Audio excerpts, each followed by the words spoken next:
There's a sound that never leaves a mind once it's heard, the slow, wet crackle of burning parchment as it curls in holy flame.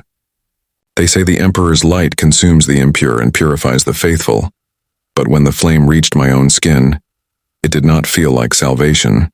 It felt like recognition. Somewhere, deep beneath the iron vaults of the Scholastica Psychana, I understood that I was not being tested for loyalty.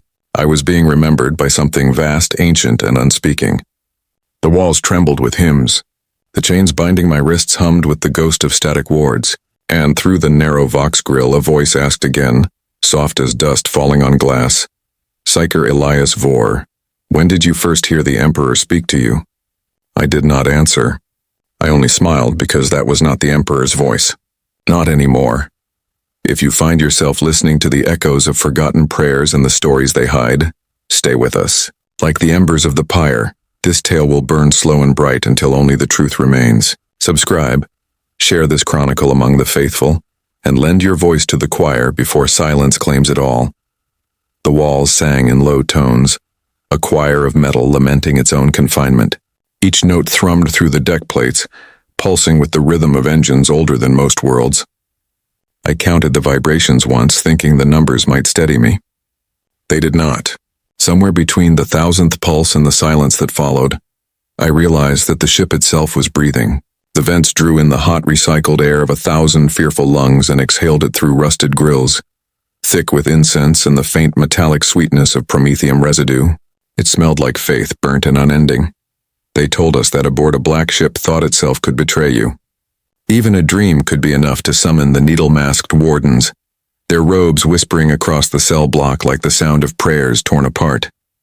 We were kept in narrow coffins of plasteel, each coffin fitted with a suppression halo that glowed faintly whenever a mind stirred too loudly. Mine glowed often. The others despised me for it. They thought I invited the pain, that I wanted to be seen, but I never wanted it. The light came on its own, as if my thoughts were not mine to control. I remember one in particular, a girl from Vostroya, hair shorn to the scalp, eyes like cold iron. She used to hum the same tune over and over, a half-remembered lullaby from the Schola. The sound of it scraped against the edge of my awareness, and sometimes, without meaning to, I would see the song. Not hear but see, the shape of it curling like smoke in the dim cell light. Every note formed a pattern of light behind my eyes, and then I would smell the wax of candles, though none were burning. That was when the halo flared again. That was when the pain began. They said it was a mercy, that the agony kept us from seeing too much, that if the halo failed, the warp would peel us open like ripe fruit and wear our memories as masks. Maybe they were right. Maybe not.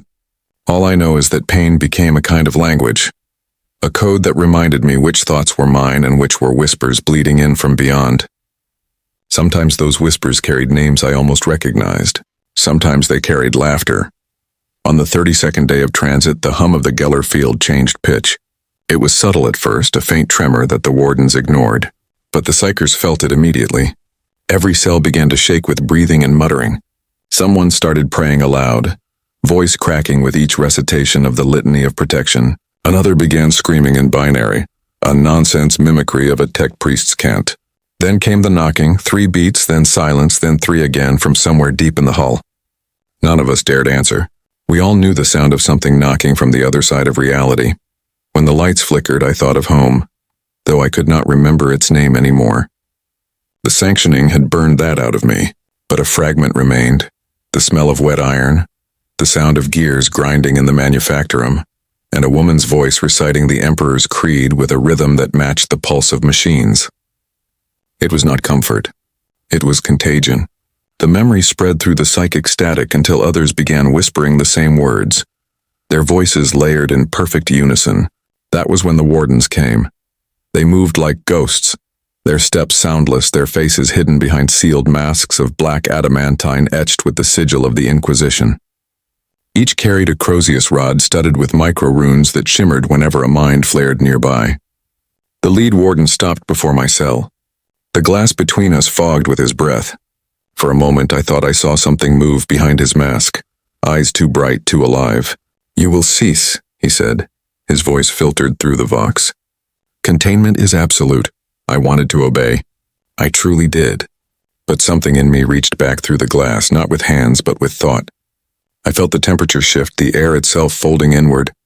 The light on my halo blazed white and the world became a scream. When I woke, I was in a different chamber. The walls here were smoother, the light colder. Chains anchored my wrists to a metal dais engraved with sigils I could not read. Each symbol pulsed with restrained power, feeding into a central pillar that rose like a spine of gold and black glass. I had seen this kind of device once before, an empiric suppression monolith used to pacify psykers too unstable for normal confinement. They were said to feed on psychic discharge, turning willpower into fuel for the ship's shields. I wondered if I was now keeping everyone alive, my mind a candle burning for their safety. A figure stood in the doorway. He was not one of the wardens. His armor was dark, chased with the silver icon of the Inquisition. His face was pale, drawn taut by sleeplessness and duty. He regarded me with the kind of focus reserved for dangerous artifacts. "Elias Vor," he said, my name falling from his lips as if he were tasting it for weakness. "Your record shows sanctioning under the Scholastica Psycana, hive tranche. Secondary evaluation after the Mornax incident. You remember Mornax?"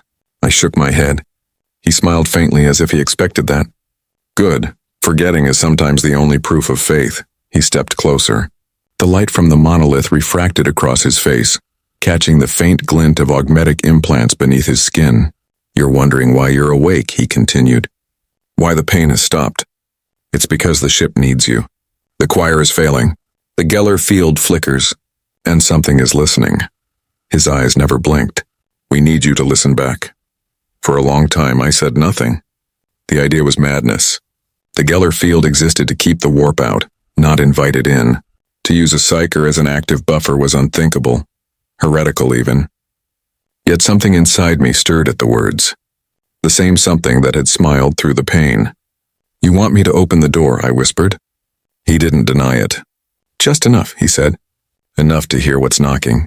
They strapped a neural harness around my head, each contact point burning cold as it fused to the skin.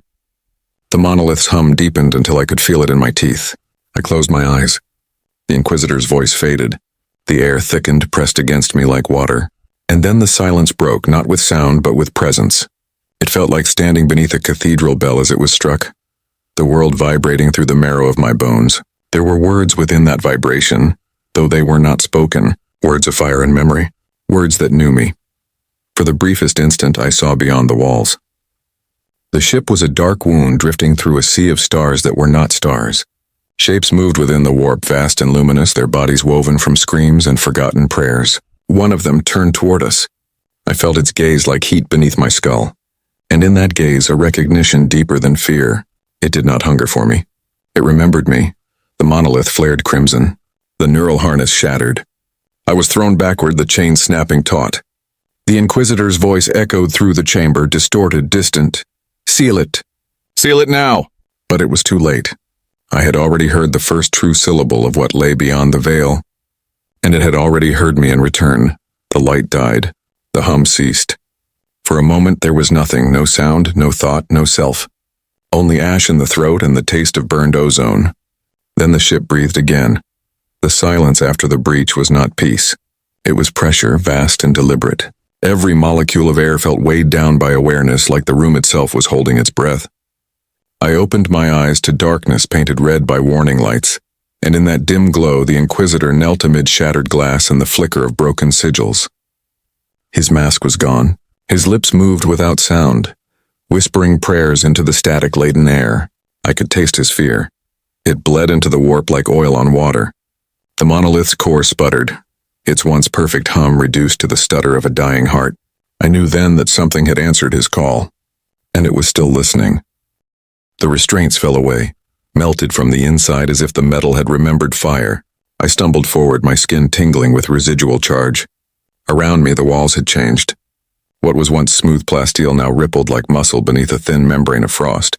Each exhalation formed words in the fog, syllables too intricate to be mine. They vanished as quickly as they formed, leaving behind only the echo of meaning, an invitation or perhaps a challenge. I could not tell which. The Inquisitor raised his head. "Do you understand what you've done?" His voice broke halfway through the question, but not from anger. From awe. The choir is silent. The field is holding, but barely. Every sanctioned mind on this ship just stopped. He stood unsteady. You've tethered them. Every last one. He looked at me as though I were both weapon and wound. You opened the door and they all answered. I wanted to deny it, to claim ignorance, but the truth pulsed beneath my skin like a heartbeat that wasn't mine. I could feel the others, the psykers chained in their coffins, woven through my thoughts like threads in a tapestry of pain. Some still breathed, some did not. And somewhere beneath that endless thrum of connection, something larger stirred, vast and patient. It's not done, I said softly. It's learning the sound of us. He froze. Learning? It's never heard a choir before, I whispered. Never heard faith spoken in one voice. It's listening now. The words tasted wrong even as I said them. I wasn't sure whose thought I had borrowed. The deck lurched violently, sending both of us sprawling. A klaxon screamed from distant bulkheads, followed by the crackle of vox cant. Geller fluctuations detected.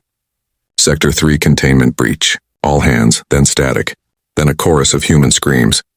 The Inquisitor staggered to his feet and activated the lumen strip on his wrist plate, its white glare cutting through the red haze. We have to reach the control sanctum, he said. If the field collapses... It's not the field that's collapsing, I murmured. It's us, he didn't respond. He turned toward the corridor, drawing a bolt pistol from his belt, its matte surface etched with the aquila. Move, he ordered, but I didn't obey immediately. Something in the corner of the chamber had begun to glow, a faint, pulsing light like a heartbeat trapped inside glass. The shattered remains of the monolith were knitting themselves back together, shards levitating, spinning around the core in slow orbit. It wasn't mechanical repair. It was imitation. It had seen itself die and refused the lesson. The Inquisitor saw it too. Emperor, preserve us, he breathed. It's feeding on residual thought. The light intensified until it became painful to look at. I turned away. And for a moment I saw a figure standing within the brilliance. Tall, robed in something that looked like light folded into shape, its face a void rimmed with fire. It raised one hand, palm open. I felt the motion echo through my body like a second pulse. My vision blurred and the walls melted into the shimmer of unreality. Then, as suddenly as it had begun, it was gone. The monolith collapsed into dust. The hum ceased. We fled into the corridor. The ship beyond the chamber was a maze of shifting lights and smoke. Sirens wailed in fractured rhythm. Servitors hung lifeless from their charging racks, their optic lenses dim, the metallic scent of blood mixed with the ozone tang of discharges. Every door we passed bore signs of psychic overload. Frozen runes, melted seals, walls warped by impossible geometry. The Inquisitor moved with the mechanical precision of someone accustomed to disaster, muttering binary code into his vox as he attempted to reach command, but every channel returned only silence. We turned a corner and nearly stumbled over a body. A warden lay sprawled against the bulkhead, helmet split open, eyes staring blankly upward. His face was carved with symbols I recognized from my own containment cell, but here they had been burned inward, branded from beneath the skin. The Inquisitor knelt, checking the pulse out of reflex, though he must have known there would be none. What could do this? He whispered. I wanted to say me, but I wasn't sure that was true anymore. We reached the central stairwell. Through the smoke, the spiral of the ship's core stretched upward, lined with catwalks and pulsing conduits. Each conduit glowed a faint, sickly amber, the lifeblood of the Geller field. The hum had grown deeper now, slower, like the heartbeat of something immense trying to wake. I could feel it inside my skull, counting with me. 1 pulse for every breath, 2 for every thought. It was synchronization or consumption. The distinction blurred with each step. Halfway up, we encountered movement. A figure staggered from a side passage, wrapped in a torn choir robe. His face was pale and blistered, eyes wide with blindness. He reached toward us, fingers twitching in erratic motion. It's beautiful, he murmured. It's singing in the dark. Before the Inquisitor could respond, the man convulsed. His body arched backward, and from his open mouth spilled light. Not flame, not lightning, but light itself, thick and fluid like molten glass. It poured onto the deck and vanished without a trace. When he fell, his body was already cooling. The Inquisitor crossed himself, voice trembling with ritual. By the throne, deliver us. I stared down at the corpse and felt the echo of its last thought still buzzing in my skull. It hadn't been madness. It had been music, pure, harmonious, vast. For a heartbeat, I understood it. and I wanted to hear it again. The Inquisitor noticed my stillness. "Vor, look at me." I did reluctantly. "Whatever you hear, whatever you see, it is not divine, it lies." That's what the warp does. It lies through beauty, through the echo of what we wish to be true. He gripped my arm hard enough to hurt. "Remember your sanctioning. Remember why you wear the mark." His touch steadied me briefly. But the song in my mind didn't stop. It only lowered its tone, slipping beneath consciousness like a current. I nodded, pretending to obey. He released me, satisfied for the moment, and led the way upward. The higher we climbed, the more distorted the corridors became. Gravity shifted in subtle lurches. Time lost rhythm. Our footsteps echoed ahead of us instead of behind. The Geller field's pulse was faltering, bending physics in ripples. When we finally reached the sanctum door, its sigil locks glowed erratically, cycling through runes faster than any mortal could read. The Inquisitor placed his hand against the seal and muttered a litany of authority. For a moment, nothing happened. Then the door hissed open, releasing a wave of freezing air that smelled of incense and machine oil. Inside the control sanctum was chaos. Cogitators flickered, spitting sparks. Servo skulls darted through the haze, their optic lenses wide with confusion. At the chamber's center stood the choir pit, empty now, save for the hollow shells of psykers who had burned out moments after connection. Their bodies had turned to salt-white statues, faces serene as if frozen mid-prayer. I recognized one of them, the girl from Vostroya. Her lips were parted in a half-smile, eyes glassy with light that had never left. Something inside me broke quietly at the sight. The Inquisitor approached the central console and began inputting override codes. His voice shook as he dictated the sequence aloud, perhaps to keep his mind anchored to the real. I stood by the edge of the pit, staring down at the bodies. They weren't dead in the normal sense. Their presence still lingered, faint and electric, humming through the air like residual heat after lightning. They were still part of the field, still singing in some unseen frequency. Then I heard it. Soft, like the breath of a dying world. A whisper that came from nowhere and everywhere, Elias. My name spoken not as command but as memory. I turned toward the sound. Nothing moved. Yet the air shimmered, forming the faint outline of a hand reaching toward me. I didn't flinch. I reached back. The Inquisitor shouted something, but his words blurred into static. The world folded, edges softening, light bending inward. For a moment I wasn't aboard a ship at all, but standing beneath a sky of fire. The ground a mosaic of faces whispering hymns. Above me loomed a figure of gold. Not the Emperor, but the idea of him as seen through the lens of a broken mind. His eyes were suns. His mouth was a wound of light. And he was smiling.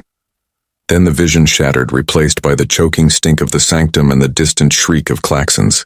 The Inquisitor was beside me, shaking me violently. "For, stay with me." "What did you see?" I swallowed the taste of ash. "Not what's outside," I said slowly. "What's inside?" He stared at me, realizing too late what that meant. The lights went out. They say Terra smells of sacred dust and the iron of history. But the first breath I took beneath its vaults tasted like antiseptic winter, a chill preserved by machines that never sleep. The last thing I remembered was the black ship's lights bleeding into darkness, the field's pulse slowing to the rhythm of my name, and the sudden feeling of being swallowed by a mouth that wasn't there. Then came the hiss of seals, the scrape of boots, and the feeling of distance pressed between moments like a blade. When the new light arrived, it fell through a lattice of warding sigils onto a floor so clean it had never learned the word stain. A vox grill crackled. A throat cleared just beyond the glass that divided me from the world. "Psyker Elias Vor," said a voice I recognized, crisp and unyielding, its syllables oiled by training. "This deposition is recorded in full authority under Ordo Hereticus protocols. Confirm cognition." I lifted my head and found my reflection layered over his face by the one-way mirror. He wore a long coat armored at the joints, the rosette a small winter star at his collar. I had called him simply Inquisitor before, because titles were a wall. Now the wall had a name etched across its shadow. Inquisitor Severin Hale. He didn't ask me if I remembered him. He measured whether I would pretend to forget. Between us, a low table held a data slate already brimmed with sigils. Its autoscribe twitched, hungry for confession. A pair of servo skulls hovered in the corners like guardian saints stripped to bone. The chamber was not large, but the ceiling was high enough to imply judgment. I could feel Terra above it, a mountain of hive, shrine, and stone stacked with human prayers compressed to geological time. Somewhere miles overhead, the Astronomican burned without flicker, and if I closed my eyes I could almost hear its tone, steady as the beat of a heart too big to fail. Hale did not sit. He stood with the patience of machinery and only his eyes moved, the irises pale, almost transparent like ice thinly veiling steel. "You were recovered from Section Sanctum," he said. "We arrived in orbit to find your black ship broadcasting a distress hymn on a frequency specific to choirmaster protocols.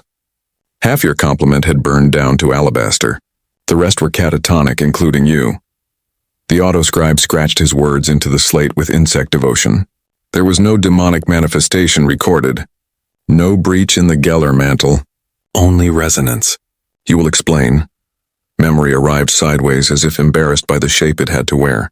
I saw the sanctum's rim brimming with salt-white bodies, their faces lifted, mouths parted in songs that never left the air. I saw light pouring from a choirman's mouth like molten glass. I saw the monolith collapse obediently into dust, but behind all that, deeper and older, I remembered a hand in light raising its palm, the motion rippling through my bones like a second pulse. None of this was a demon's hunger. It had not tried to eat us. It had tried to learn us. A dangerous distinction, but a real one. Hale watched me not speak and marked it as speaking. He had learned to listen to absences. He tapped the slate. "You opened the door." It was not a question, so I answered it like a prayer. "I listened," I said. "You asked me to." The mirror dimmed as he adjusted a lumen so his face stood free of reflections, bare as a blade. I asked for a measure, not an invitation. He let the silence grow until even the servo skulls seemed to hold their rotors still. "Tell me what listened back." The collar around my neck looked like a torque of beaten iron, grimly ceremonial, but I could feel the null ward lattice woven through it. Every time my thoughts moved toward the warp, a pressure met them, soft, inexorable, like a hand on the chest. Not a pariah's bite, a scholar's leash. It dulled the edges, blunted the immediate danger, and slowed my speech to the pace of careful things. "Not a face," I said finally. "Not a name. A structure. The kind you feel before you see the cathedral. The idea of it arrives first." Hale noted the phrasing but refused its poetry. "A gestalt?" "A choir that had forgotten it was a choir," I said, and then heard itself. Hale's mouth tightened the way cracks tighten in old plaster when the frost begins. "Your vocabulary is imprecise by design." He paced once, twice, the hem of his coat whispering judgment against the tiles. Psychers often narrativize pressure. They turn sensation into parable to survive it. I have heard saints invoked by schizophrenics and demons described as weather. This is not interesting. What is interesting is your effect. He slid the slate aside as if it offended him by trying to help. Every sanctioned mind aboard that vessel synchronized on your breath. Every suppression halo flared to maximum tolerances and held, not as a ragged wall but as a choir in perfect step. Do you know how rare perfect is in human things? It does not occur. It must be compelled. He wanted me to say possession, to offer a clean enemy he could cut and cauterize. But the word would not fit what had looked from behind the light. It lacked hunger. It had made a shape of us to see if the shape could stand. There are worse crimes than curiosity. There are safer ones than answering it. I lifted my eyes to his. "If it compelled us," I said, "it did so through what we already were, a choir that had forgotten its harmony." Hale's pupils narrowed slightly, as if recalculating the distance between us. He disliked the thought not because it was heretical, but because it was messy. A narrow door whispered open at the far wall. 2 figures entered without ceremony, silhouettes black against the corridor's colder glow. The first wore the soft, quiet robes of the administratum's deeper hive, Lex mechanic braids thin as wire, silver as equations. The second moved with weight. Not clatter, not show. Weight. The kind that settles the room around it like law. His armor was not ornate by the standards of Terra, but the cut was unmistakable. Auramite codex plain, unfussed, its edges worn the way cliffs wear wind. He did not need to display the Imperial Aquila. The air did that for him. A custodian guard. Hale offered one heartbeat of acknowledgement and no more. "Tribune," he said without bowing, which told me this was no formal audience but an audit with knives sheathed for now. The custodian inclined his head by the width of a bead. His voice, when it came, seemed to arrive from a place with fewer echoes. "Inquisitor," he said, "the Sigillite's house once prized the habit of explaining itself to no one. That habit died with him. This is a listening." He turned his helm slightly toward me, though he did not grace me with a full regard.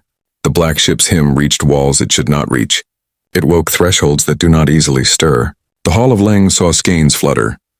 The Lex mechanic beside him hissed a warning syllable, as if the word itself should not be said near breathing men. "We are here," the custodian went on, "to learn if your asset is a wound or a bandage." Hale's expression didn't change, but something coiled behind his eyes like a spring reconsidering tension. "Elias Vor is sanctioned," he said. "He has already contributed to the Imperium's survival by acting as a point of resistance amid failure." The choice of resistance was deliberate. A small paper shield held up to a storm so everyone could pretend it mattered. The custodian did not smile. "The Golden Throne requires few explanations," he said, "but it asks much in silence. Our interest is not theological. It is practical. The Astronomican's choir reports an echo phase extending from the void where your ship drifted. That echo kissed the lower registers of our beacon." He paused long enough for me to feel how grave kissing can be when light does it to light. Such touches are not tolerated. The Lex mechanic finally found a posture of usefulness, folding thin hands over a data slate and letting machine patter run in quiet loops through augmetic lips. The skein of it soothed the room the way certain songs soothe beasts. Hale gestured toward me without looking. "Speak," he said. "Explain what you did to the choir." I felt the collar's pressure increase as if the room leaned its shoulders on my chest. I swallowed the metallic taste of its favor. "I remembered aloud," I said. "That's all. The black ship is a cage of separate lungs. I made them breathe together." The Lex mechanic glanced up at that, a small sliver of human pity or curiosity showing through the math. "And what did you breathe in?" the custodian asked. The question sat between us like a test that had already been graded. I closed my eyes. The shape came back, not the light itself, but the hand lifted within it, palm open, no brand, no sigil. I could lie and no one would know. Psyker lies are stories that slither easily, but the figure's silence had been cleaner than deceit. "A reflection," I said, hating how thin it sounded once spoken. "Not an intruder. Oh, counterpoint. It tried us the way a mason tries a wall, to see if our stone rang true." The custodian's helm tilted a fraction. I could not tell if it was disdain or interest. Both are expensive when worn by such men. Hale cut across whatever judgment was forming. "Enough metaphor," he said, and some of the iron lost its temper in his voice. "This is not a librarium. I want the hinge vor, not the inscription over the door. When you synchronized the choir, what changed in you? I could have told him about the moment the ship breathed me instead of me breathing it. I could have told him about the girl from Vostroya, lips parted in that unfinished smile, singing through a throat no longer bound to lungs. Instead, I said, I stopped being singular. It wasn't an answer, and yet it was the only one that fit. The collar tightened, evaluating for deceit. It found none and rewarded me with another gust of cold. Hale circled the table, the sound of his boots measured so precisely I suspected a metronome implanted under the skin. He stopped close enough for me to count the minute imperfections on his rosette, a faint scratch like a scar on a saint's icon. "You will be moved from this chamber to a deep vault for extended review," he said. "Your diet will be adjusted for choir work. Your rest will be rationed. You will be asked to recall the song in fragments until it breaks into usable pieces. If at any point you feel an approach of predation, you will signal by closing your right hand. If you feel an approach of grace, you will signal by closing your left." He let me imagine confusing the two. "Meanwhile, a scrap code from your black ship suggests a heretical self-repair event in your suppression monolith. We will test whether that was projection, manifestation, or a record of something worse." The custodian's stillness deepened, like a statue choosing to remain statue to calm a crowd. "Monitor your metaphors, Inquisitor," he said mildly. "They breed." He turned toward the door without waiting for permission to dismiss himself. Before he left, he gave me one final sliver of attention, a turn of visor that acknowledged my status not as a man, but as a weather report worth checking twice. "If your breath touches our beacon again," he said, "I will come where you are, and then you will stop." It was not a threat. Threats promise options. This promised none. The door sealed behind them with the polite sigh of perfect fit. Hale stayed, and the room exhaled around his bones.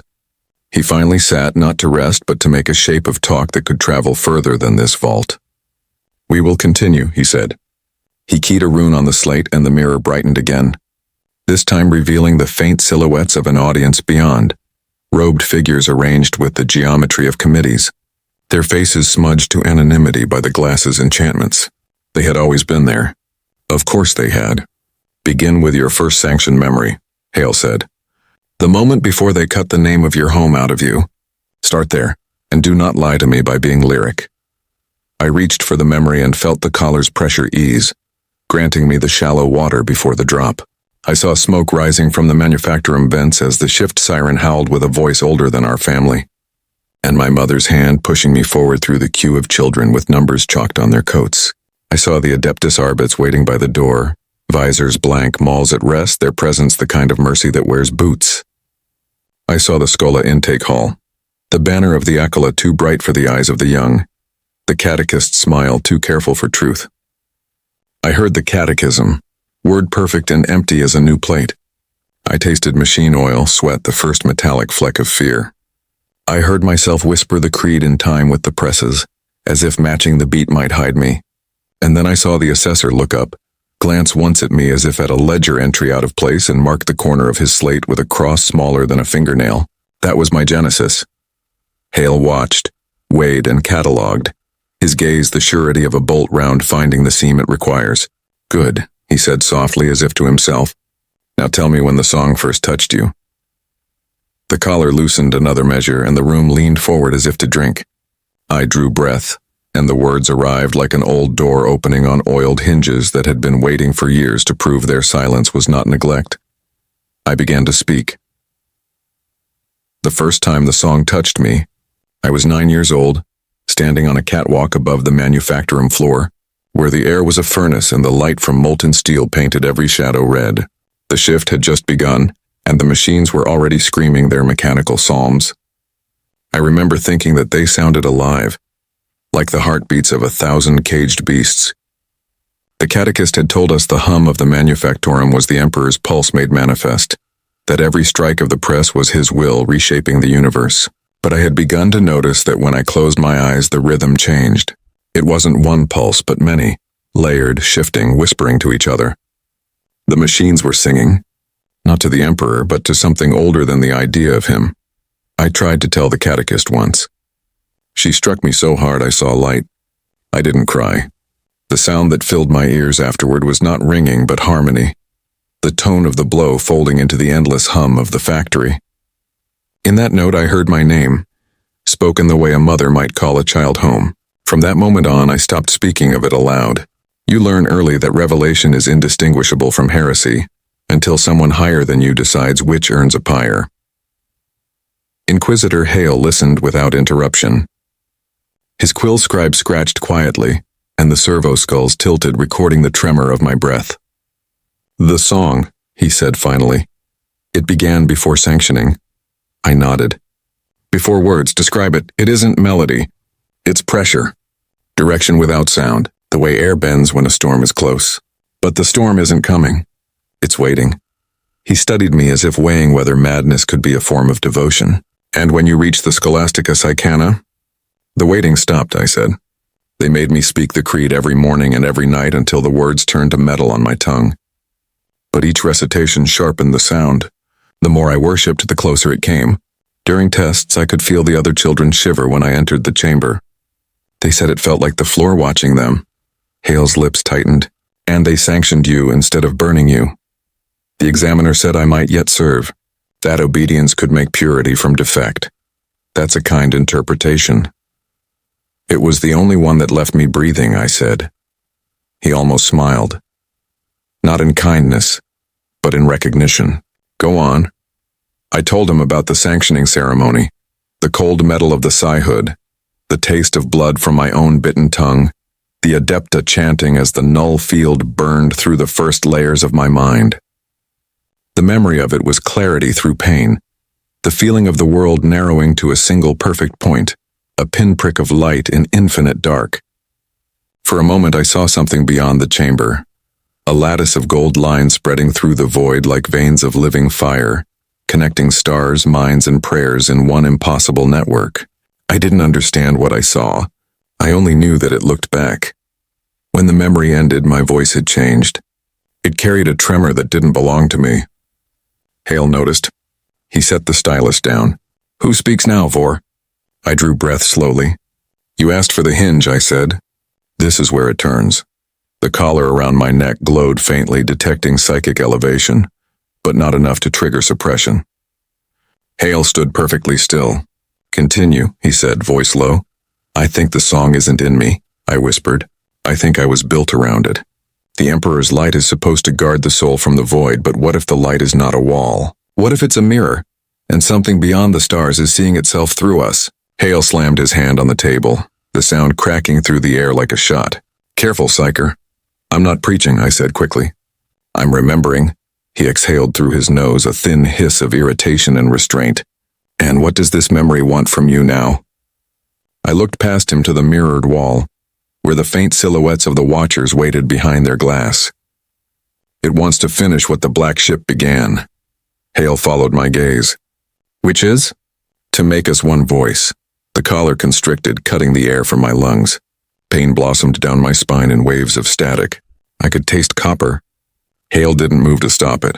He let the ward work until my knees struck the floor and my vision narrowed to a slit of red. Then he spoke, almost kindly. Faith is not consensus, for it is hierarchy. One voice leads. All others obey, the restraint released. I collapsed forward, gasping. When I raised my head, Hale's expression had softened. But I'll admit, he said, I've heard heresies less elegant. He turned to the Vox grill. And recording. The servo skulls powered down, drifting gently to the corners like birds at roost. The chamber's light dimmed until only the reflection of the Aquila gleamed across the table. Hale leaned forward, elbows resting on steel, voice barely above a whisper. Do you know what I think, Vor? I think you heard something real. Something vast enough to bruise the fabric between prayer and madness. But it wasn't divine. It was a machine, a relic perhaps of the old night. There are things adrift in the warp that imitate holiness because holiness is what we feed them. I'll find out which kind you are. He rose, his chair scraping the floor with ceremonial precision. Rest, he said. You'll need your strength. The next round will be empirical. As he left, the chamber filled with the faint hum of the null collar recalibrating. Alone, I looked into the mirror. My reflection did not move with me. It blinked a heartbeat after I did, and its lips curved in a smile that was not mine. I leaned closer, and the glass rippled like water. A whisper, faint but familiar, bled through from the other side. Elias. Breathed together. The lights flickered. The sigils on the walls dimmed. From somewhere deep below the vault, I felt the same pressure I'd felt aboard the black ship. Slow, deliberate, as if the planet itself were drawing breath. The song had found me again. The glass trembled as if it were skin caught in a slow shiver. A thin frost spread across the inside of the observation wall, blooming outward in delicate fractal veins that pulsed faintly with golden light. I took a step back, the chain at my wrist rasping like a confession. The whisper had vanished, but its aftertaste lingered, metallic and intimate. Somewhere behind that mirror, the watchers stirred. I could feel their unease ripple through the air, a static pressure that tasted faintly of ozone. Bootsteps echoed from the corridor beyond the sealed door, measured, deliberate, the sound of discipline made flesh. The locks disengaged with a hiss, and Inquisitor Hale entered again, this time without his rosette displayed. He carried a data slate and a vial of dull amber liquid that smoked faintly in the chill air. You hear it even here, he said, his tone neither question nor accusation. He placed the vial on the table between us. Do you know what this is? I shook my head. The chain rattled softly. Distilled residue from your black ship's choir pit, he said. We collected it from the air recyclers. It crystallized in vacuum. He tilted the vial and the liquid moved sluggishly, alive in its own way. When exposed to psychic stimuli, it vibrates at precisely the same harmonic frequency as the Astronomican's lower register. Do you understand what that means? I did. I just didn't want to say it aloud. It means, he continued, that whatever you touched out there, whatever touched you, hums the same note as the Emperor's light. The statement hung between us like a blade suspended by prayer. I could hear my pulse in my ears, and beneath it the faint thrum of something older, deeper. Hale's eyes were cold and sharp as scalpel glass. "You will help me learn if that is coincidence," he said. "Or contamination." He set the data slate before me.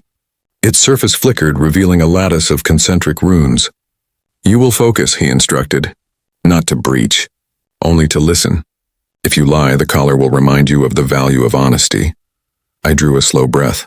"And if I find it again? Then you'll have earned the right to tell me what you believe." That was all the permission the song needed. I lowered my gaze to the slate. The runes began to pulse in rhythm with my heartbeat. The air in the chamber thickened, bending light around itself like heat above desert stone. I reached inward carefully, feeling the collar's pressure shift as I brushed against the edge of perception. The world narrowed until only two sounds remained: my breath and a faint choral undertone rising from somewhere beyond the limits of the room. It was not loud. It didn't need to be. It spoke in resonance, not language, each vibration a question, each pause an answer. Elias. The voice wasn't external. It came from the marrow, vibrating through the cage of bone. The air smelled faintly of ash and incense. I saw again the faces of the choir, their mouths open in silent song, their eyes turned toward something unseen. "Why do you fear the mirror?" I didn't answer. The collar flared hot against my throat, a warning from Hale's remote trigger. "Speak," he ordered. "What do you hear?" "A question," I said, my voice hollow, distant even to my own ears. "It's asking why we fear reflection." Hale's hand hovered over a rune on his own slate. "Reflection of what?" "Of ourselves," I said. "Of him." The moment I spoke, the temperature dropped. Frost raced down the walls. The mirror between us fractured, not shattered, but splintered into 1,000 tiny panes that each reflected a different version of me. One kneeling, one screaming, one still and smiling. Through the fissures, a faint light pulsed, gold at first, then red, then something that had no color name. Hale's Vox grill crackled with static. "Containment breach," a voice barked from somewhere beyond, distant and panicked. "Vault 7, psychic pressure spike exceeding." The transmission cut out. The lights died. The only illumination came from the shards of the mirror, each one flickering like a dying star. I stood slowly, the chain falling slack at my wrist. The collar was humming, its rune seal strobing between restraint and overload. The song had changed now, no longer a whisper but a tide. "Elias," Hale's voice snapped through the dark. "Focus, anchor yourself." "I am anchored," I said softly. "But maybe the anchor is moving." Then the room split open. Not physically. Space itself folded, peeling like wet parchment. For an instant I saw beyond. The warp not as storm or chaos, but as architecture, endless and luminous. Towers of thought, cathedrals made of sound, rivers of pure emotion winding through a sky of static fire. And there in the center, something vast leaned close, its surface rippling with the reflections of every human face that had ever prayed. I felt its curiosity brush against me like a finger tracing glass. I expected terror. Instead, I felt recognition. When I blinked, I was on the floor again. The mirror was whole, the light steady. Hale stood where he had been, his expression unreadable. "How long was I gone?" I asked. He checked a chrono implanted in his wrist. 13 seconds, but I knew it had been longer. I could still feel the echo of the thing that had looked at me, its curiosity fading like warmth after flame. Hale approached, his eyes searching mine for contamination. "What did it say?" he asked quietly. I hesitated, then smiled, a small, hollow thing. "It didn't speak," I said. "It listened." He studied me for a long moment, then turned toward the door. "Prepare him for transport," he said to the unseen Vox beyond. "Vault Theta, deep range."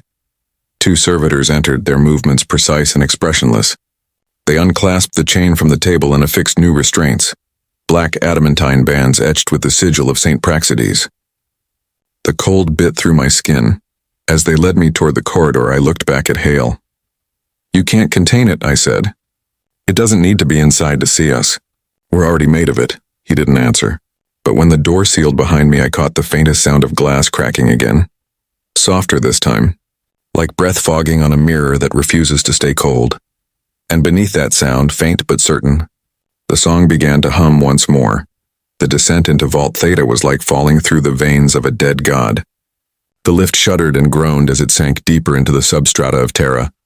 past layers of sanctified concrete and ferrocrete older than recorded memory. My wrists ached beneath the adamantine manacles, their edges biting deeper each time the cage jolted. A single lumen strip flickered overhead, casting pale halos on the walls that came and went like ghosts unwilling to stay visible. The servitors flanking me did not move except to breathe in the slow mechanical rhythm of their rebreathers. Every sound, the clank of the lift, the hiss of the hydraulics, the static hum of the null fields, merged into a single monotonous pulse. It reminded me of the Geller field on the Black Ship. It reminded me of breathing inside a coffin. When the doors finally opened, the air that poured in was dry and thin, the kind of atmosphere that had forgotten the meaning of wind. The servitors pushed me forward into a corridor lined with steel ribs and columns of glass. Within each column, suspended in preservative fluid, floated the remnants of what I first mistook for broken statues. But statues do not twitch. Statues do not hum. There were psykers here, failed ones, shattered by the weight of what they'd once touched.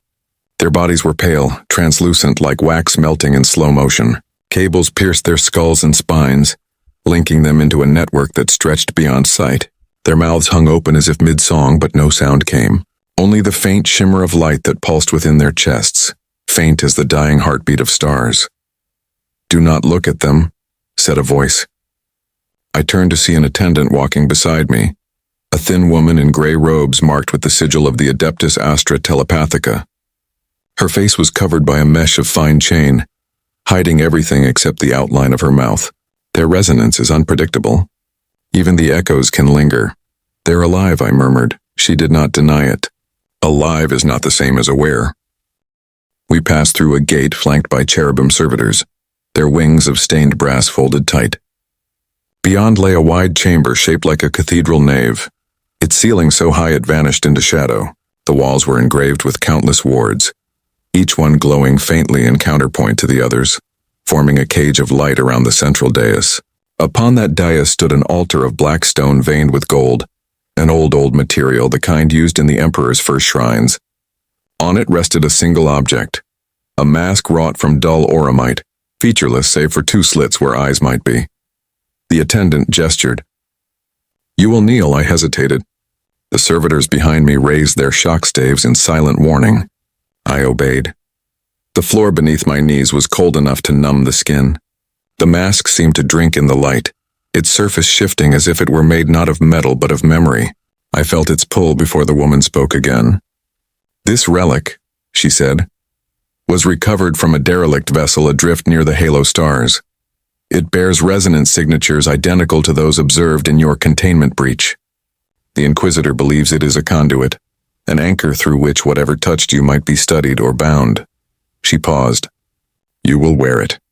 The servitors moved forward, unfastening my collar with precise motions. For the first time in weeks, the weight of the null field lifted. The air tasted of dust and ozone.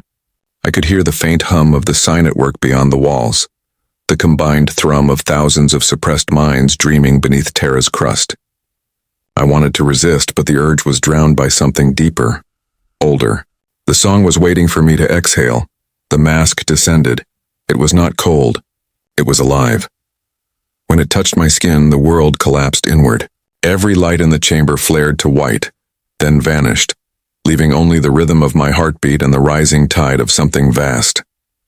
I could see through walls, through stone, through layers of faith and fear. The sleeping psykers around me glowed like candles in the dark. Their thoughts brushed against mine in waves of numb compassion. And beneath them, deeper still, I felt the pulse of the planet, the slow, endless breathing of Terra itself, fed by the millions of souls who prayed every hour of every day. Something stirred in that depth, slow and immense. It was not the Emperor, though I could taste the reflection of his fire within it. It was the infrastructure beneath the myth, the living machinery of devotion itself. Every act of faith, every whispered prayer, every terrified plea from the dying across the Imperium, all of it flowed here, feeding the throne, feeding the Astronomican, feeding something that had forgotten where it ended and the warp began. I tried to speak, but my voice was gone. The mask spoke instead. Through it came a whisper, not words but sensation, a pressure like fingers against glass tracing the outline of my thoughts. "You have learned the shape of silence," it murmured. "Now learn the weight of light." I saw the Emperor's palace then, Not the golden towers or the endless pilgrims winding through the streets of dust, but the hidden catacombs beneath. Rivers of fluid carrying the psychic remains of burned-out minds. Priests walking the channels with censers of sanctified ash. Every drop of that river sang in the same key as my heart. The mask began to fuse with my skin. I should have screamed, but the pain was magnificent. Each nerve lit like a filament. Each thought became a note in the harmony of an impossible chord. The world was a choir, and I was no longer outside it. Then, somewhere above, alarms began to wail. The vision shattered, the chamber filled with the stench of burning oil. I tore the mask away, flesh coming with it, and fell to the floor. The servitors convulsed, their lenses bursting in showers of sparks. The attendant's chain veil glowed white-hot as she shouted for containment. The mask lay beside me, pulsing faintly as if breathing, and in its reflection, I saw not my own face but Hale's, his expression calm, his eyes unreadable. He had been waiting. Good. His voice came through the vox hidden in the wall. It works, the mask shuddered. The song roared back to life. The walls did not hold the sound so much as bend around it. It gathered at the edges of the chamber like stormwater, testing seams, pressing the wards until each sigil flickered between endurance and surrender. The servitors' limbs jerked in fugues of obedience and error, their vox emitters spitting scraps of the litany of containment between bursts of raw animal static. I tasted copper and sanctified ash. The mask still pulsed beside my cheek, every beat a palm pressed flat against my skull from the inside. Hale's voice in the vox remained level, almost bored, the way surgeons sound when opening the chest of a man who has already signed the confession. Remain prone, Elias, let the resonance climb. Tell me when it crests. I pushed to my knees. The attendant reached to force me down. Her gauntlet met my shoulder and stopped, not because I resisted with muscle, but because the air between us held. The pressure was gentle and absolute, a cathedral saying no. Her chain veil sang with heat. She hissed, not in fear, but in the anger of a professional whose instrument misbehaved. Inquisitor, thresholds are exceeding. They will hold, Hale replied. A heartbeat later he added as if to himself, or we will learn exactly how they fail. The mask's glow dimmed and concentrated, a candle permitting itself the luxury of precision. It was not hungry. That realization steeled me against one terror and left me open to another. Hunger is simple. Curiosity dismantles. I cupped the relic in my shackled hands. It weighed less than it looked, or perhaps I weighed more. My bones felt dense with new arithmetic. When I raised it, the lumen strips guttered as if embarrassed by the quality of light the chamber now contained. Through the slits, the world narrowed to a corridor of gold. I did not put it on. I held it before my face and let its edge kiss the skin, a lover's warning. The song feathered the threshold of hearing, neither inside nor out, and I understood, marginally, Hale's interest. This was not a gate. This was a tuning fork struck against the world. My breath matched its tremor. The failed psykers in their glass colonnades brightened, candled by a shared ache. Somewhere far above, deeper than the crust, I felt the Astronomican like a sun behind stone, steady and inhuman. The golden throne did not turn toward me. Thrones do not turn. Thrones wait and demand and devour in ritual proportions defined by men who were braver than I have ever been. If anything glanced my way beyond that beacon, it was reflection only. Rumor refracted through worship, the silhouette of truth thrown long upon a wall that has learned to enjoy shadows. Speak, Hale said, the syllable clipped. What articulates? Not a voice, I managed.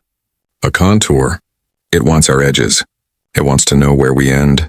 The words felt like blood pulled through a fine mesh. I lifted the mask a fraction higher, and the dais beneath me answered, each vein of gold waking like a nerve. The word script along the walls shifted into a different grammar, old and lawful, the kind tech priests recite when they pretend their faith is mathematics. The air thinned. I heard the whisper again. But it came from the living conduits outside the chamber, from the rows upon rows of preserved almost corpses beyond, from the guttering hum of a planet that had learned to sing through wound and wire. Breathe together. The phrase did not arrive as instruction, but as observation, the way a cartographer might remark that a river prefers the lowest path. My heartbeat stuttered into alignment with that unseen river. I felt the attendant's pulse answer through the pressure of her gauntlet. For one delicate instant, the chamber unified. Hale behind unseen glass, the servitors coolant cold, the relic warm in my hands, the failed choir a frost-lit orchard of lungs that remembered wind. Our breaths found each other like magnets do when allowed to be honest. The wards screamed. Light blistered from the sigils, peeling in strips like paint in heat. The attendant staggered and would have fallen had the air not cupped her. A corona of motes rose around me, each a prayer worn thin by repetition, each a small machine of hope. I knew then why Hale kept his voice smooth. Calm as a knife. If you can keep it sharp, you cut while others tremble. Crest reached, I said, and the collar flared in approval, recording obedience as data. Hale exhaled, and for the first time I heard relief in him, a thread thin as hair. Good, now dismount. I lowered the mask. The hum slackened by degrees, the way a great bell's last ring clings to stone. The sigils cooled to their dull pulse. In the colonnades, the knot statues subsided to their soft twitching, a tide turning politely for the sake of shore. The attendant's gauntlet left my shoulder. Her fingers trembled. She was trained too well to call it fear. I bowed my head so she would not have to see gratitude in a face that had just rendered her life's work porous. The Vox clicked open again. Hale spoke to someone not in the room. A Lex mechanic, perhaps, or an auditor with knives for eyebrows. Confirm harmonic signature. Cross-reference with Astronomican low-band registry. Then with black ship choir debris. I want an overlay. A pause. No, we are not breaching. We are listening. He returned to me without moving. You will place the relic on the altar, he said. Then you will stand slowly. I did as told. When the mask touched stone, it sighed. To call the sound human would be to flatter men. It was the noise an empty bowl makes when set upon a table of worth. The song dropped to a murmur only my teeth could hear. I know what you want to ask, I said, surprising myself with the certainty. And what is that? Hale's patience did not fray. He would ask me to step into a furnace and use my cadence to time the bellows. If this is blasphemy, I said, or proof that blasphemy and prayer are a matter of angle. The words did not feel like mine once spoken. I wished them back and could not reclaim them. Hale's answer came without triumph. In the Imperium there is no proof, he said mildly. Only survival arranged into narratives we can carry. He let the truth sit in the room like a third presence, and even the relic did not object. The Astronomican burns because it must. The throne drinks because it must. If what you touched mimics that light, we will tax the imitation until it breaks. If it is a rumor of him, we will wrap it in chains and call the chains holy. If it is a machine, we will teach it to sing in a key that puts ships through night. All your poetry is kind, Elias, but it does not move materiel. A harshness rose in me, not aimed at him. They were people, I said, and the words almost bore teeth. In those columns. In the choir pits above. They are not materiel. Hale did not flinch. No, he said. They are the price. And for an instant, too brief to savor, I saw the man rather than the office. Someone who understood cost as a weight he had elected to carry because dropping it would crush a world. The attendant found her voice. Readings normalizing, she reported, brittle and brave. Residual echoes will persist for 23 hours. She did not look at me when she added, we should not keep him here while the residue sings. No, Hale agreed. We will move him. A soft click signaled the end of a recording I hadn't noticed begin. He returns to the interview vault. And send for a custodian observer. The mask lay quiet. I thought of the hand raised within light aboard the black ship, palm open, offering neither command nor mercy, only attention. The hardest gift to refuse. The servitors unhooked my manacles from the altar ring and turned me toward the door. As we passed the colonnades, one pale throat trembled. A bubble rose in its tube like a thought daring to reach the mouth. I slowed. The attendant hissed for me to keep pace. I bent my head a fraction toward the glass. Breathe together, the room had said. But that is how fires grow. I shut my lips against the longing and kept my own air. We rose toward the lift. Hale was waiting at the threshold. Rosette now visible again like a star someone had remembered to light. He looked at my hands, then at the relic, then at the attendant as if measuring where to place blame in advance of the question. Containment holds, he said to the air. For now. For now, I repeated, because sometimes echoing is obedience and sometimes it is prophecy accidentally. The lift took us up, the cage rattling its old litany. Somewhere above, Terra changed registers, the hum of the planet shifting from stone to iron. When the doors parted, a colder light met us, and the taste of the air said protocols had multiplied. A custodian waited in the corridor, helm on, halberd at rest. He did not announce himself. He did not need to. Beside him, a handful of Skitarii trod in lockstep, their augmetic eyes panning me as if I were a battlefield with heat signatures not yet mapped. Hale inclined his head the smallest measurable amount. "We proceed," he told the Gold Mountain and then to me. "We widen." I thought of the word as a gate opening onto rumor. The hook of fear caught happily in my ribs and hung there, a familiar friend. "Widen to what?" I asked, though I already felt the answer like a draft under a door. "To those who heard your ship sing," Hale said, "and to those who now claim they hear the same note in the Astronomican." He let the implication sit, a swarm settling. "We will learn if the echo was yours, or if it has begun to choose new mouths." The custodian turned, a continent deciding to pivot, and we followed. The corridor ahead bent toward a vault whose seals bore both the aquila and the sigil that means no argument. The air grew colder. The song, sly and patient, thinned to a thread I could tuck beneath my tongue. We walked into larger light, and there, beneath the thrum of Terra's engineered sky, other voices waited to be counted.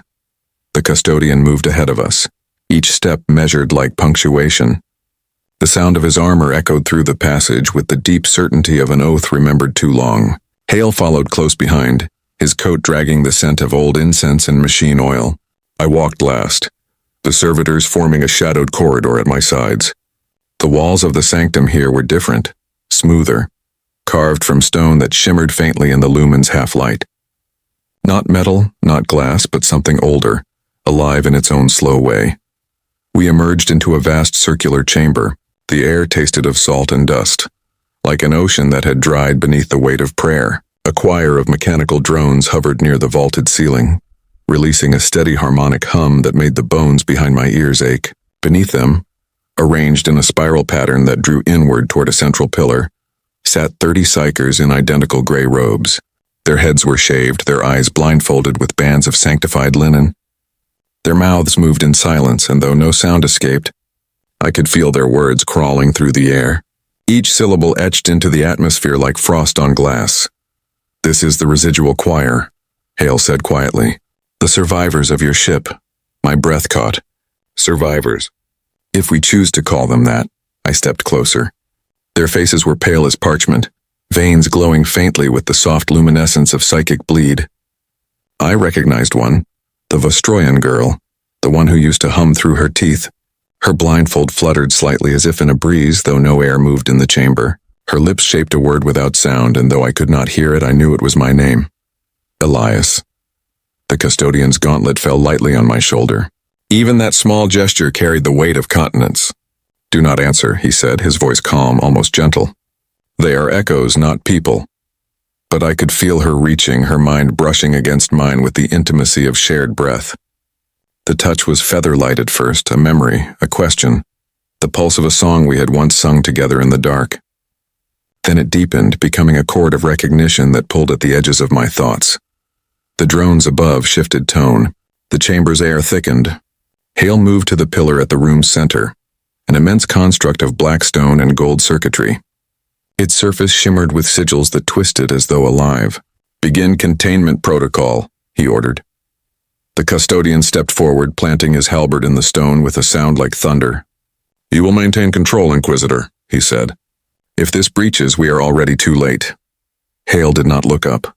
"Control is an illusion," he murmured. "We deal in managed collapse." The moment he spoke, the psykers turned their heads as one. Their blindfolds fluttered outward, caught in an invisible wind, and I saw beneath them not eyes but sockets filled with light, golden, radiant, alive. They rose together, their motion fluid and synchronized, the robes around them whispering like the rustle of wings.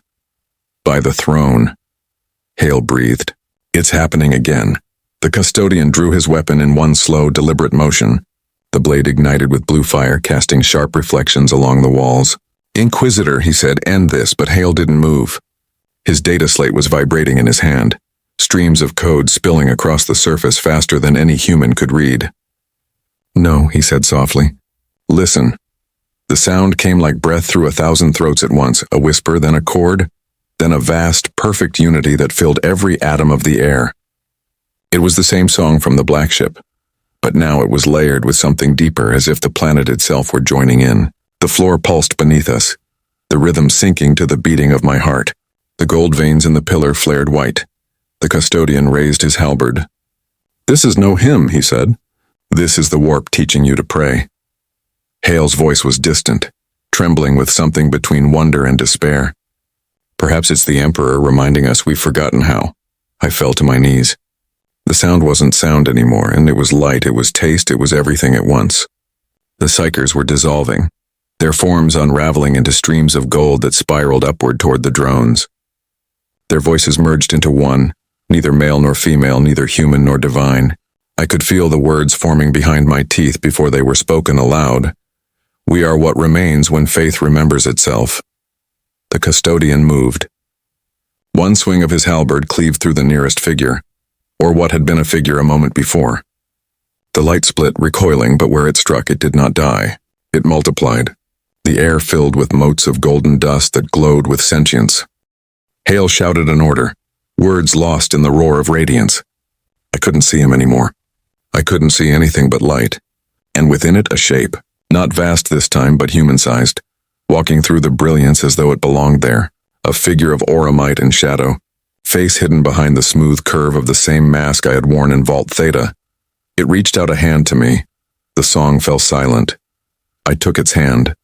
The chamber folded in on itself like paper in fire.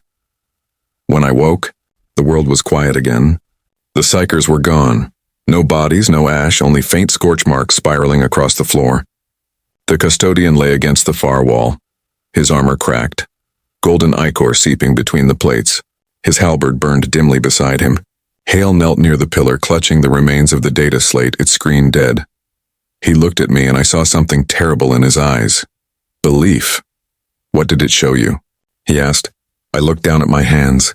They were glowing faintly, threads of gold tracing beneath the skin. "The same thing it showed you," I said. "That the Emperor's light isn't fire." "Then what is it?" Hale whispered. I smiled, though my throat ached with the weight of it. "Reflection." He stared at me for a long moment, then looked away. "Then may the throne forgive us all." Above, the hum of the drones had ceased, but the air still vibrated faintly, like the dying echo of a bell. Something had awakened beneath Terra, and it was listening. They sealed the vault behind us with wards strong enough to hold back a god, but everyone in that corridor knew it would not be enough. The light had changed. It no longer came from lumen strips or rune sigils. It came from the stone itself, bleeding gently through the seams as if the planet were learning to glow.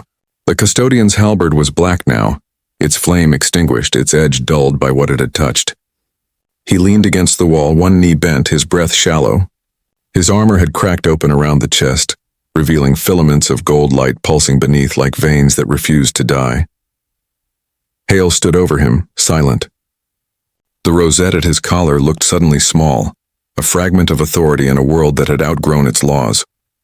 I sat nearby, my wrists still bound, though the shackles no longer mattered. I could feel the pulse of the echo deep within me now, slow and patient. It did not speak. It waited. Above us, Terra groaned. The custodian lifted his head at the sound, a low seismic hum that rolled through the floor and walls. "The choir of the Astronomican," he murmured. "It falters." Hale turned sharply. "Impossible. The throne is eternal." The custodian met his gaze with something like pity. Eternal does not mean unchanged. We rose together and made our way toward the upper chambers. The passageways that once pulsed with cold lumen light now glowed from within, their surfaces threaded with gold veins that pulsed in time with my heartbeat. Servitors knelt where they stood, hands folded, whispering fragments of the catechism of the soul, as their augmetic eyes leaked thin streams of molten metal.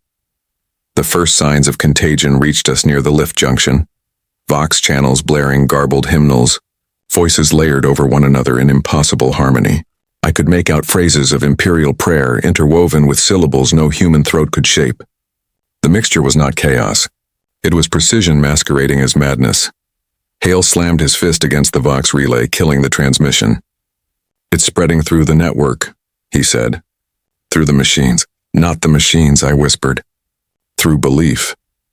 He looked at me then, truly looked, Not as an interrogator, not as a handler of dangerous things, but as a man standing at the edge of revelation. Belief is not a contagion, he said. It is when it remembers itself, I answered. The custodian moved ahead, his armor scraping sparks against the walls.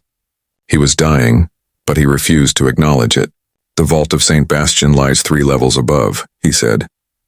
There is a communication relay to the Sigillites' bastion. We must reach it before the choir collapses. And if it already has? Hale asked. The custodian didn't reply.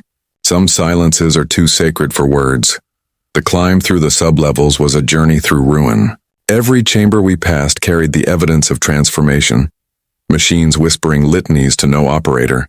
Scribes frozen mid-prayer, their eyes reflecting the same golden shimmer that now laced my veins.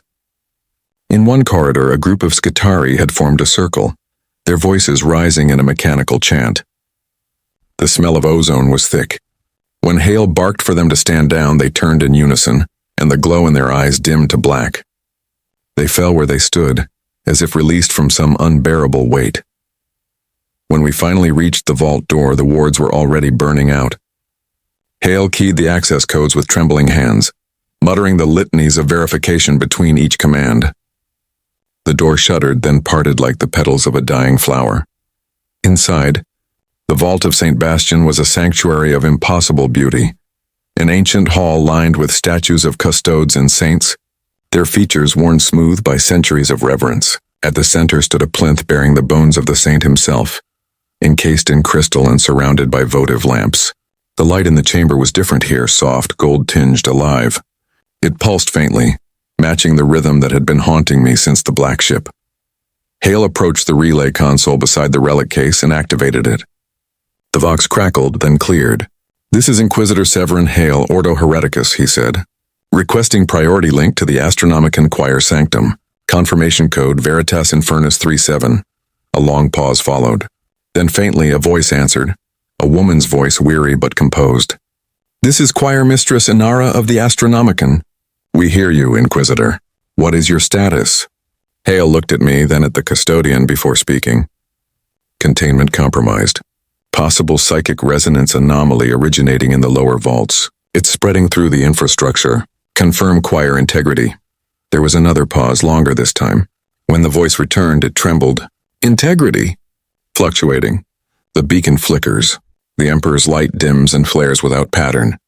We've lost synchronization across 300 choir pits, and some of us hear a new voice among the hymns." "What voice?" Hale demanded.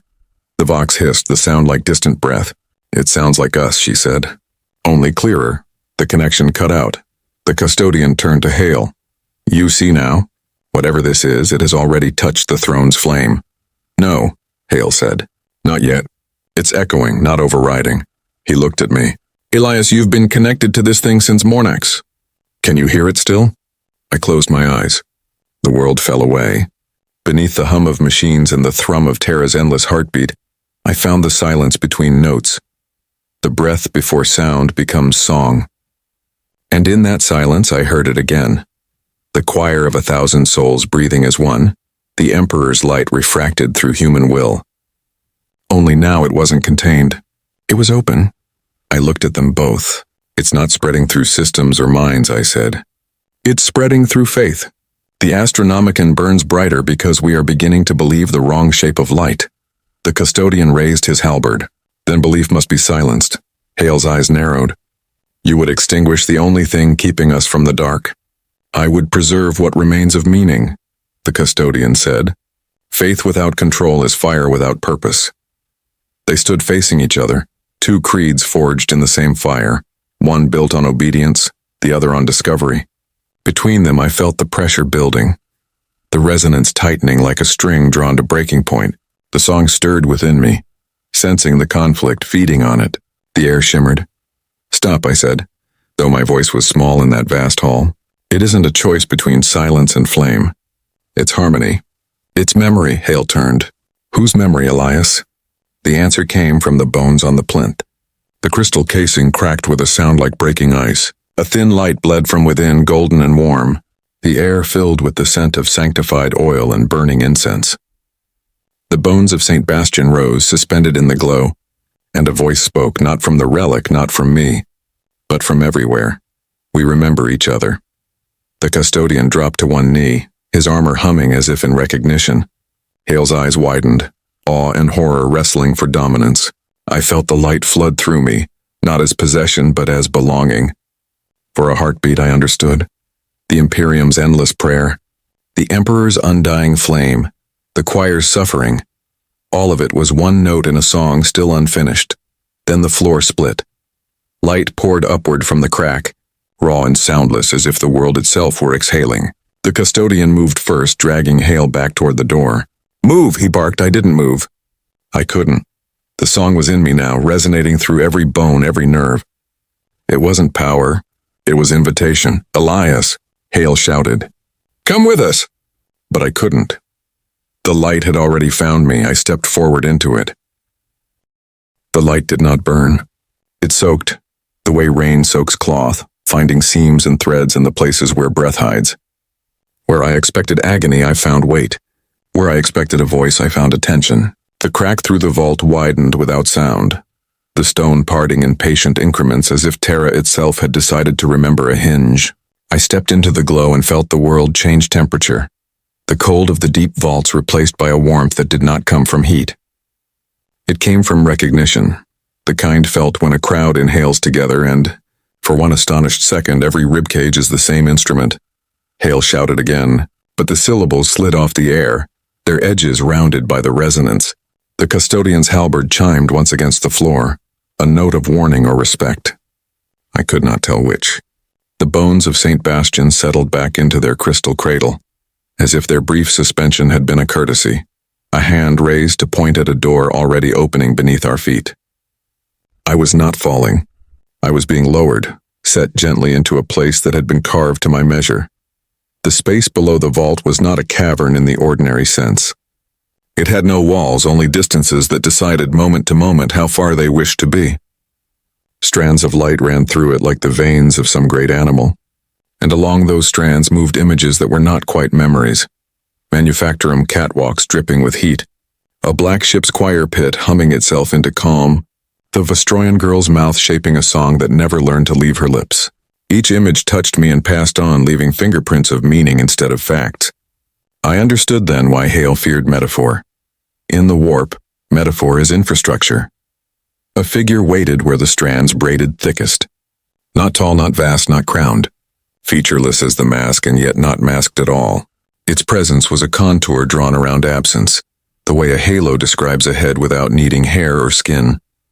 When it raised its hand, the gesture came with no threat, no promise, only the poised patience of a teacher allowing a pupil to find the answer in his own mouth. Behind me, metal struck stone. The custodian had leapt into the light, not to seize me but to stand between me and it. His armor drank the glow like a thirsty relic. Fissures in the auramite stitched themselves with fine gold. He planted the halberd's haft and the blade did not ignite, but it hummed, harmonizing without shame. "Name," he said, "not a demand but a ritual requirement. The way a gate asks you to say you know it is a gate." No answer came. The knot face turned slightly toward him, and in that tilt I heard, or felt, acknowledgement. The custodian did not move to strike. He held his post as if the word duty had been written here long before his birth, and he had simply arrived to stand in the letter that suited his height. Hale slid down after him, coat catching at the edge of the cracked stone. His boots lost purchase and he fell the last span, landing badly, breath leaving him in a prayer that sounded like profanity and the other way around. He straightened, grimacing, and the rosette at his throat looked suddenly like a child's drawing of a star. Earnest, necessary, limited. He did not raise his weapon. He raised his chin. "If this is rebellion dressed as revelation," he said to the brightness, "know that Terra has seen better costumes."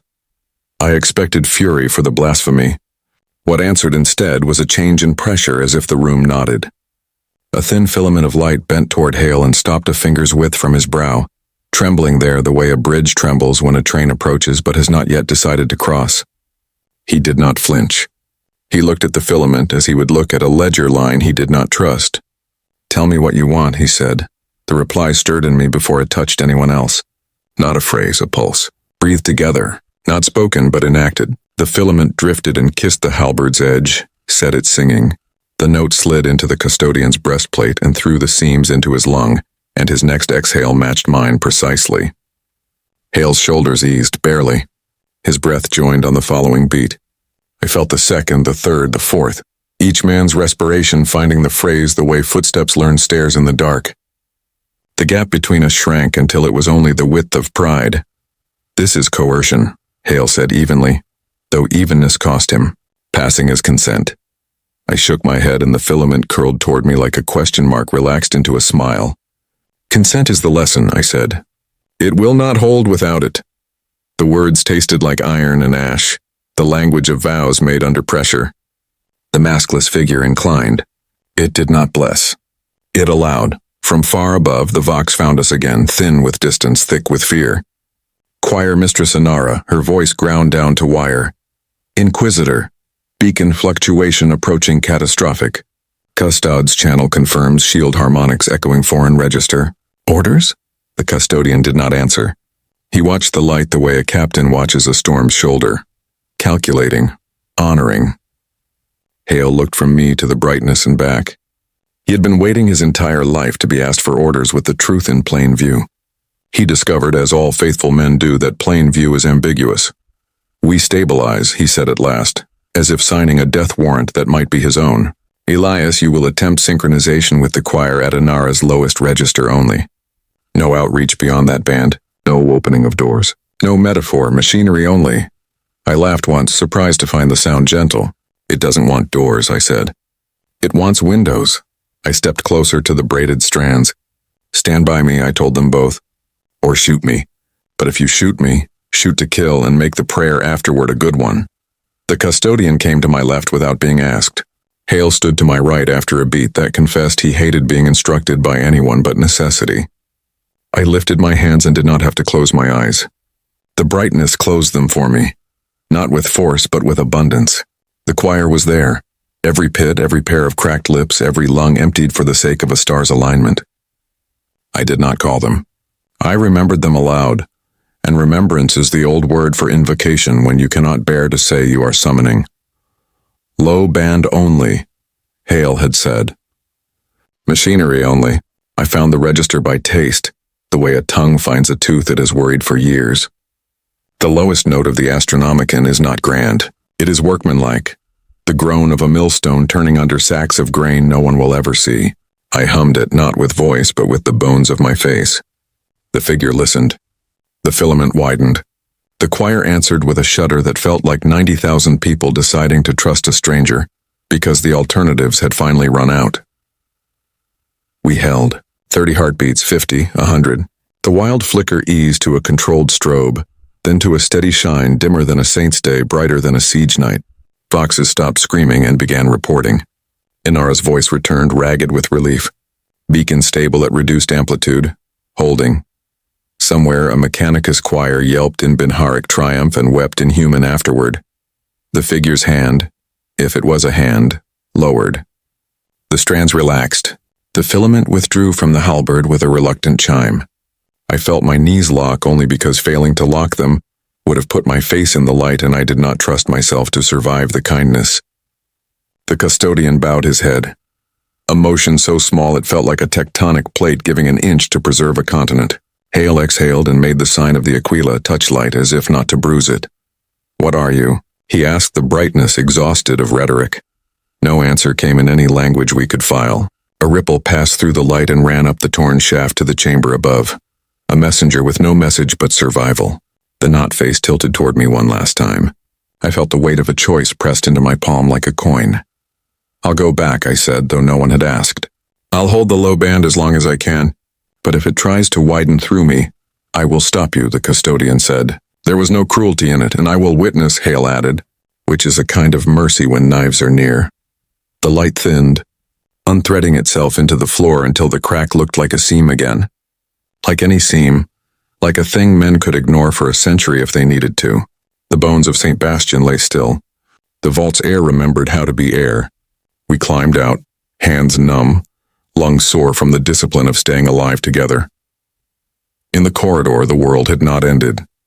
It had only become narrower and more exacting. Vox relays murmured instructions in voices too tired to preach. Skeetery rose, slow and obedient, their eyes dullened to human tolerances. The custodian looked toward the high vaults where the Astronomican's choir lived and died and lived again. "Not silenced," he said. "Not yet. Not finished," I answered. We walked. The stone's faint glow subsided to the level of a rumor, but rumors in this place travel farther than light. And far above, where the engineered sky pretends to be honest, the echo that had learned our breath learned also how to wait. It waited through the lifts and the wards and the questions we could not yet ask. It waited through Hale's brief report and the custodian's longer silence. It waited until the corridors thinned to a single door with no sigils at all, because some thresholds reject decoration.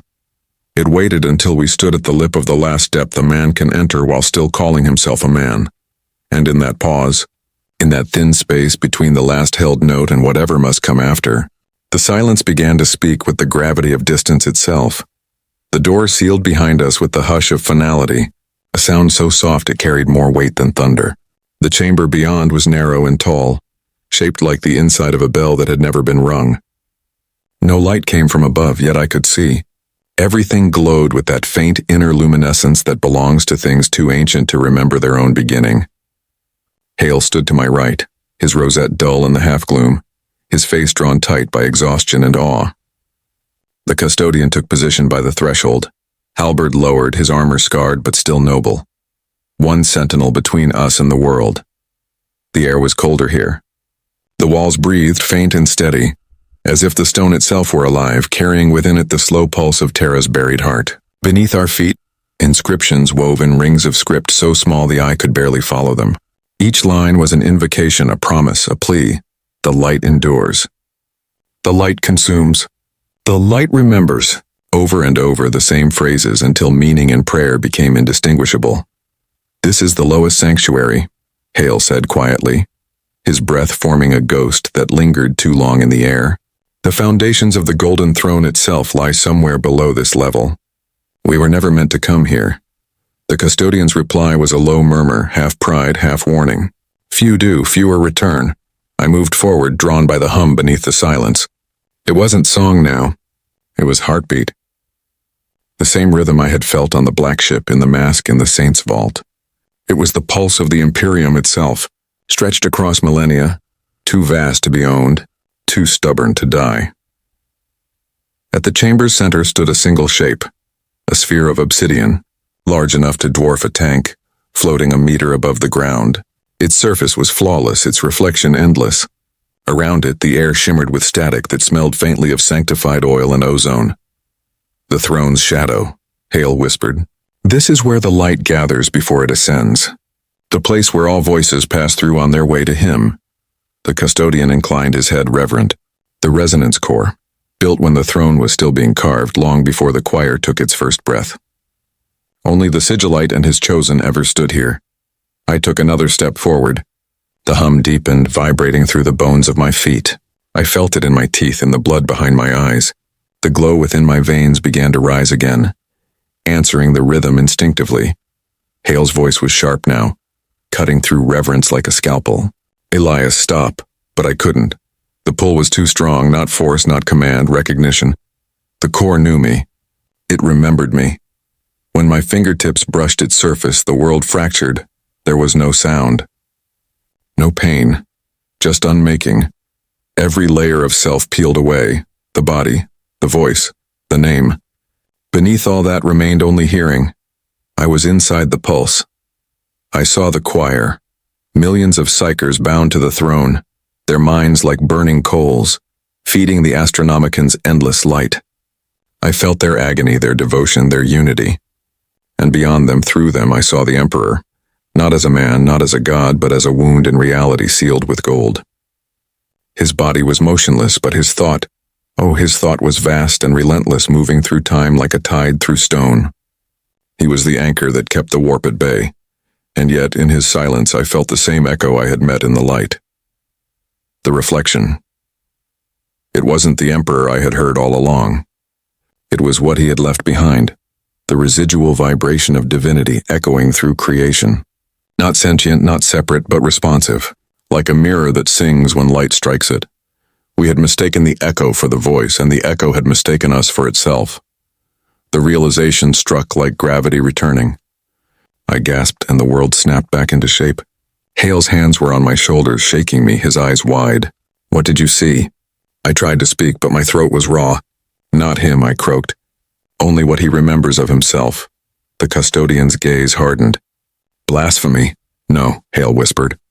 Truth? Or something close enough to hurt? The sphere began to shift, its perfect surface rippling like water disturbed by breath. Light bled from its edges, not golden now, but pale and cold, the color of memory fading. The hum deepened into a chord that reverberated through the entire chamber. Hale staggered back. It's destabilizing. The custodian raised his halberd. Contain it? No, I said, stepping forward again. It isn't breaking. It's remembering. The air cracked. The light swelled, filling every inch of space. I could feel Hale's thoughts beside mine, the custodian's discipline like a wall of iron trying to hold back a sea. We were being pulled into the core, not devoured, but folded, absorbed into the resonance that connected every act of faith since humanity learned to pray. Images cascaded through my mind. Pilgrims on the road to Terra, a mother teaching her child the creed by candlelight, soldiers dying with the Emperor's name on their lips, billions of lives, each one a thread woven into the same impossible tapestry, and at its heart, one truth, simple, terrible, beautiful. The Emperor's light was not a command. It was a reflection. The Imperium had kept it burning not by worship but by imitation. Every act of belief, every sacrifice, every whispered prayer, each had shaped the echo, taught it how to exist. Humanity had become its own God's memory, and the echo had finally remembered us in return. When I opened my eyes, I was standing in the same chamber, but the air was still, the hum gone. The sphere was dim, inert. Hale was on his knees, breathing hard, his face streaked with tears. The custodian remained upright, but his armor had gone dark, his skin beneath it pale as ash. It's done, I said softly. Hale looked up at me, voice trembling. What did you do? I reminded it what it is. He stared for a long time, then nodded slowly. Then Emperor, help us, because now it remembers everything. The custodian sank to one knee before the core, his halberd resting across his palms. He whispered something too quiet to hear, perhaps a prayer, perhaps a promise. The light within his armor flickered once more, faint but alive. We left the chamber together, though each of us carried a different silence. Hale's was the silence of comprehension, brittle and dangerous. The custodian's was the silence of faith that had seen too much and refused to break. Mine was the silence of song, the waiting kind, the breath before the next note. As we ascended through the sanctum, Terra's deep hum returned, steady once more. The wards along the walls flickered back to gold. Vox channels resumed their chants. The Astronomican shone again, though its rhythm had changed. It no longer pulsed like an order. It breathed. At the threshold, Hale paused and looked back toward the depths. If what you say is true, he murmured, then we are not followers. No, I said. We are the choir. Outside, dawn was breaking over Terra's eternal haze, a light older than memory, yet suddenly new. For the first time, it didn't hurt to look at it. The song was still there, faint and endless. Not a command. A conversation, and somewhere beneath the golden throne, the echo smiled.